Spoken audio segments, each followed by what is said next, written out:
guys. Alright, Sergio P here. I'm gonna talk to you guys a whole bunch about the gear that you might need as a working photographer, some mistakes I've made, some I thought were mistakes that ended up making me a bunch of money, and genuinely just some completely unsolicited advice from some guy on the internet, me.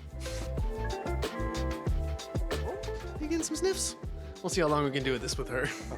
Now, this is gonna be a top 5 list, but it's not necessarily like top 5 things, it's more like top 5 categories. So instead of giving you just 5 individual things, it'll be like a group of 5 different things, which you might even enjoy better if you are the type to enjoy wanting to go buy stuff. I want to reframe a little bit about how you think about gear and what really is important, because we all know we need some basics. There really is a minimum barrier of entry for this line of work, and I want to try to just demystify what is sales and advertising talking and what's the brass tacks. So first, camera. Or let's just say cameras and lenses and flashes all together. The question is, when you're a professional photographer, do I need it for an assignment?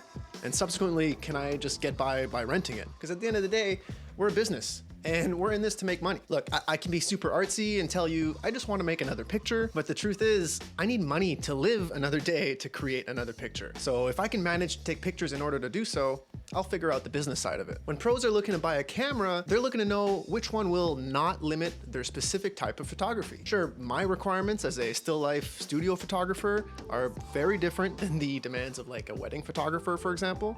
So the scale's got a little bit of a wiggle to it. Really, you want the cheapest camera you can buy that won't limit your work. Digital cameras all shoot raw, and they all expose and compose the image you tell it to. So don't go thinking you can't take a photo because you don't have whatever feature. That's BS. Old cameras really are just as good as new ones, at least for photography. You're sharing stories, and stories have been at least photographed for over 100 years. The photographers from 20 years ago were totally fine with shooting with what they had, and in 20 years from now, you'll think that today's cameras are archaic anyway. So just shoot with what you got. No client's gonna be able to tell the difference anyway. There's obviously like a little bit of a caveat where certain specialist gear might allow you to do something that other gear can't. But as a working photographer, you really have to weigh out how much that equipment will cost and how much it's gonna bring you back. Genuinely, I believe that to be a working photographer, you need a camera, a lens, and a flash.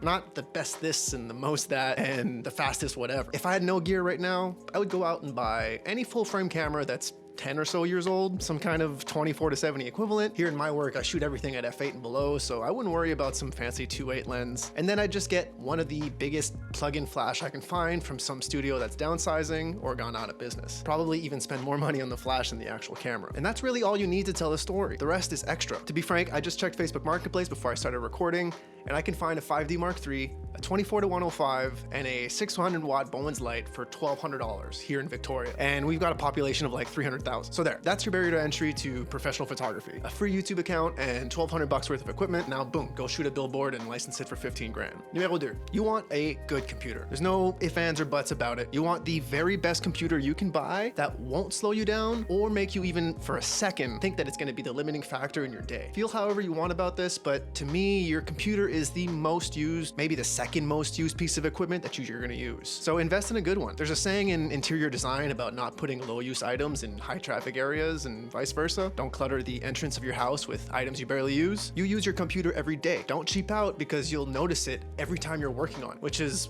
every single day. If you want to save a little bit of money along the way, I would advise to go with the smallest storage option available to your computer and then buying an obscene amount of internal and external drives depending on your storage situation. No matter how much you have in your computer, you're always going to need more anyway. So this storage I'm going to lump under number 2 as well. I think it's very important for any and every photographer. Just don't delete your stuff. It's so cheap to back up your images, and I can't tell you how many times I've been asked by clients a few years later that are like, hey, do you still have our pictures from that shoot? I'd love to buy a couple more, which literally pay for the drive that they're sitting on. I know some people go way overboard with backups and secondary locations, and if that helps them sleep at night, that's cool. Just keep at least one copy of everything you've shot for clients, preferably 2. Numéro 3, mon gars, accuracy.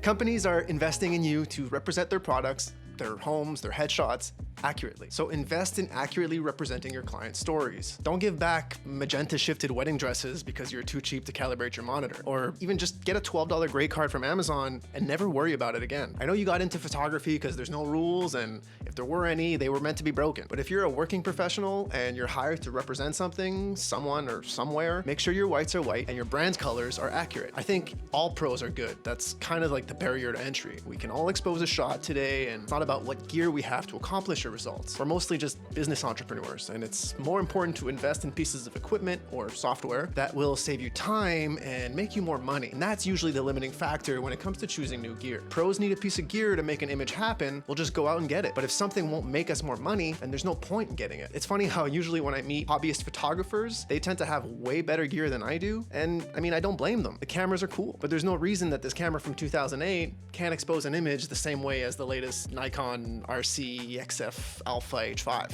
Hey, numéro 4, measure stability. From grip heads to tripods and magic arms, A-clamps, you want as many cheap assistants as you can. This is the gear that's gonna never die. It pays dividends throughout your career. It's not something you upgrade, it's not even something you buy often. So know that every time you're investing in some grip, you're gonna be using this piece of gear probably for the next 10 or 20 years, until you lose it moving studios one day. I love the saying, buy nice or buy twice. And though sometimes you really need to cough up some extra money up front, but if you believe in yourself and your career, it should pay itself back in time, at least in energy and with your clients. I'm always aware of the bottom line. Do I really need this? But if you can have a stand with a piece of foam card that replaces an assistant at 20 bucks an hour, then it's probably a valid investment. I have these two-man photo tripods that I've gotten when I bought my 5D Mark III back in like 2012 or 2013. And at that time, I thought I had maybe wasted a bit of money because I was marketed to by the camera shops compared to like the $30 tripods I was seeing online. But today I can tell you that 10 years later, both of those tripods still perform like they did on day one. Invest in the best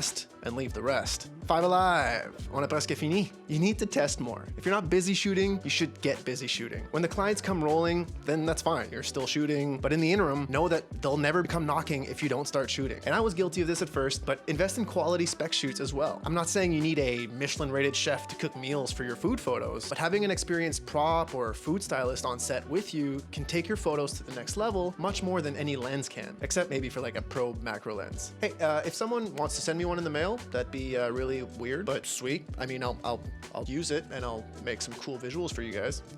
Until then, it's assistance. This time, the moving kind, the slightly more expensive kind, but very worth it. And more so, a connection in the industry. Working in the same room as someone versus double tapping a photo on Instagram doesn't provide the same networking value. When you shoot on spec, if you're having a hard time wrapping your head around getting better and practicing a skill, or even just having fun and doing it because you like it, at least know that a finished product is a marketable product. You can use it in your portfolio, you can license it out and try to make money that way, or even go the stock agency route, but to be honest, that's not something I really deal with. But I just mean at least your time can feel productive in that you're creating something that didn't exist. And kind of on the same path, I did have a bonus tip here for you guys that are still watching. Thank you, by the way. What do you guys think of the set? A little bit more laid back? I don't know. The table setup I had the last couple months felt a little bit too preachy to me sometimes when I was editing these videos, and that's really not the vibe I'm trying to give off. I don't know. Let's see. It's probably gonna look different next week, but let's see how this goes. But anyway, bonus tip. Get some healthy hobbies. Go out and live a life that has nothing to do with photography. Take your dog for a hike, get into basket weaving or witchcraft, make your house a terrarium. Find something that brings you joy, brings you life, and obsess over it the way you obsess over photography. Sure, this isn't really gear per se, but you'll thank me when you go back to photography and have more experiences to pull from for your storytelling. That's what we're all doing. We're